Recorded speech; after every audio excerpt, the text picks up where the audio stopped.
ಏನು ಅಭಿ, ಚೆನ್ನಾಗಿದ್ಯಾ? ಹ್ಞೂ ಅಕ್ಕ, ಚೆನ್ನಾಗಿದ್ದೀನಿ. ನೀವು ಚೆನ್ನಾಗಿದ್ದೀರಾ? ಏನ್ ಚೆನ್ನಾಗಿದ್ದೀನೇನೋ, ನಮ್ದೆಲ್ಲ ಗೊತ್ತಲ್ಲ ನಿನ್ಗೆ. ಹೆಂಗೋ ಜೀವನ ನಡೀತಿದೆ.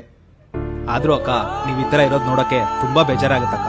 ನನ್ನ ತಾಯಿ ಎದೆ ಹಾಲು ಕುಡಿಬೇಕಾದ್ರೆ ಗಂಡ್ಮಗ ಆಗಿ ಕುಡ್ದಿದ್ದು. ಆದ್ರೆ ಇವನ್ ಮಾಡಿರೋ ಕೆಲ್ಸಕ್ಕೆ ನಾನು ಈ ಪರಿಸ್ಥಿತಿ ಬಂದೆ. ಆದ್ರೂ ಅಕ್ಕ, ಸುಮ್ನಿರೋ ಅಭಿ, ಇನ್ನೂ ಬೇಜಾರು ಮಾಡ್ಬೇಡ. ಅಕ್ಕ ಮರ್ತಿದ್ದೆ, ತಗೊಳ್ಳಿ.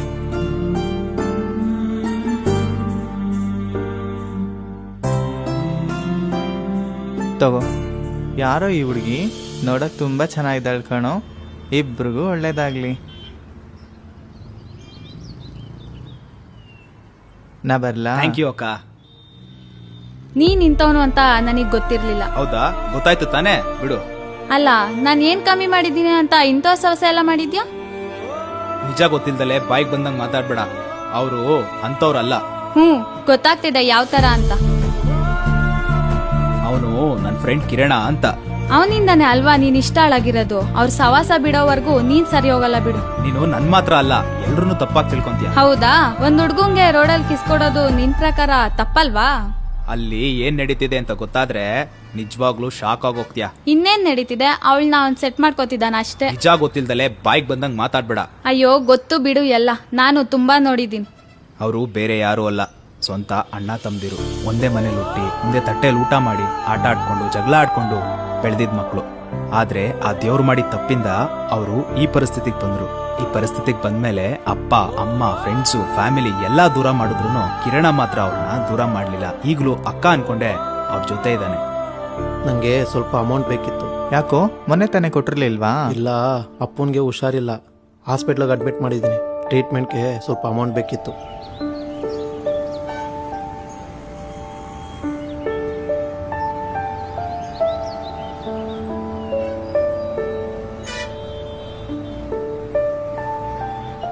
ತಗೋ, ಈ ಚೈನ್ ಇಟ್ಕೋ. ಎಷ್ಟೇ ಖರ್ಚಾದ್ರೂ ಪರವಾಗಿಲ್ಲ, ನಾನ್ ಟ್ರೀಟ್ಮೆಂಟ್ ಕೊಡಿಸ್ತೀನಿ. ಈ ಚೈನ್ ಮಾರಿ ಅವ್ರಿಗೆ ಟ್ರೀಟ್ಮೆಂಟ್ ಕೊಡ್ಸು. ಆದ್ರೆ ನಾನ್ ಕೊಟ್ಟೆ ಅಂತ ಮಾತ್ರ ಗೊತ್ತಾಗ್ಬಾರ್ದು. ಯಾಕೆ ಗೊತ್ತಾಗ್ಬಾರ್ದು?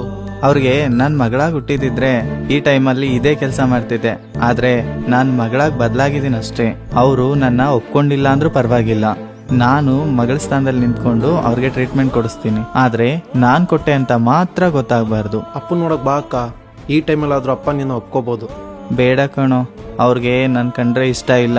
ನಾನೇನಾದ್ರೂ ಬಂದ್ರೆ ಅವ್ರು ಇನ್ನೂ ಮನ್ಸ್ ಕೆಡ್ಸ್ಕೊಂತಾರೆ. ಪರವಾಗಿಲ್ಲ ಅಕ್ಕ, ನಾನ್ ಮಾತಾಡ್ತೀನಿ, ಏನಾಗಲ್ಲ, ಬಾ. ಬೇಡ ಕಣೋ, ನಾನು ಹೇಳ್ದಷ್ಟು ಮಾಡು. ಅವ್ರಿಗೆ ಒಳ್ಳೆ ಟ್ರೀಟ್ಮೆಂಟ್ ಕೊಡ್ಸು ಸಾಕು.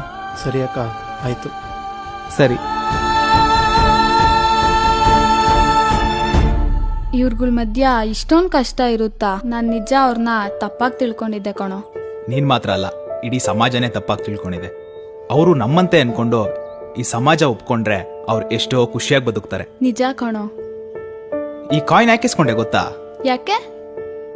ಈ ಕಾಯಿನ್ಗಿರೋ ವ್ಯಾಲ್ಯೂ ಅವ್ರಿಗಿದ್ದಿದ್ರೆ ಅವ್ರು ಎಷ್ಟೋ ಖುಷಿಯಾಗಿ ಬದುಕ್ತಾರೆ. ಅದೇಂಗೆ? ಈ ಕಾಯಿನ್ ಅಲ್ಲಿ ರಾಜ ರಾಣಿ ಎರಡು ಮುಖ ಇದೆ. ಅದೇ ತರ ಅವ್ರು ಗಂಡು ಹೆಣ್ಣು ಎರಡು ಮುಖ ತುಂಬಿಕೊಂಡು ಅರ್ಧನಾರೀಶ್ವರಾಗಿ ಬದುಕ್ತಾ ಇದಾರೆ. ನಮ್ ಜನ ದುಡ್ಗೋಸ್ಕರ ಸ್ವಂತ ತಂದೆ, ತಾಯಿ, ಫ್ಯಾಮಿಲಿ ಎಲ್ರೂ ದೂರ ಮಾಡ್ಬಿಡ್ತಾರೆ. ಆದ್ರೆ ನಮ್ಮಲ್ಲೇ ಒಬ್ಬ ಮನುಷ್ಯ ಈ ತರ ಬದಲಾದಾಗ ಅವ್ರನ್ನೇ ಈ ಸಮಾಜದಿಂದ ದೂರ ತಳ್ಬಿಡ್ತಾರೆ. ಆದ್ರೂ ಅವ್ರ ಮೈ ಮಾರ್ಕೊಂಡ್ ಬದುಕೋದು ತಪ್ಪಲ್ವಾ? ತಪ್ಪಿಲ್ಲ ಅಂತ ಹೇಳ್ತಿಲ್ಲ. ಎಲ್ಲಿವರೆಗೂ ಒಬ್ಬ ಗಂಡ್ಸು ಅವ್ರನ್ನ ಅಕ್ಕ ತಂಗಿ ಅನ್ನೋ ಭಾವನೆಯಲ್ಲಿ ನೋಡೋದಿಲ್ವೋ ಅಲ್ಲಿವರೆಗೂ ಅವರು ಈ ಕೆಲಸ ಮಾಡೋದ್ ಬಿಡೋದಿಲ್ಲ. ಅವ್ರು ಬದಲಾಗ್ಲಿ ಅನ್ನೋದಕ್ಕಿಂತ ನಾವು ಬದಲಾದ್ರೆ ಇಡೀ ಜಗತ್ತೇ ಬದಲಾಗುತ್ತೆ. ನಿಜ ಕಣೋ ನೀನ್ ಹೇಳೋದು. ಎಲ್ಲಿವರೆಗೂ ಅವ್ರ ಮೇಲೆ ಅಕ್ಕ ತಂಗಿ ಅನ್ನೋ ಭಾವನೆ ಬರೋದಿಲ್ವೋ ಅಲ್ಲಿವರೆಗೂ ಹೆಣ್ಮಕ್ಳ ಮೇಲೆ ನಡೀತಿರೋ ಅತ್ಯಾಚಾರ ಆಗ್ಲಿ ಅಥವಾ ಜಗತ್ತಿನ ಮೇಲೆ ನಡೀತಿರೋ ಭ್ರಷ್ಟಾಚಾರ ಆಗ್ಲಿ ಕಮ್ಮಿ ಆಗಲ್ಲ. ನಿಜ ನೀನ್ ಹೇಳಿದ್ದು. ಸ್ತ್ರೀ ಪುರುಷ ವಶೀಕರಣ 2 ದಿನದಲ್ಲಿ ಮಾಡಿಕೊಡುತ್ತಾರೆ. ಸಿಗಂದೂರು ಚೌಡೇಶ್ವರಿ ಜ್ಯೋತಿಷರು ನಂಬರ್ 1 ವಶೀಕರಣ ಸ್ಪೆಷಲಿಸ್ಟ್.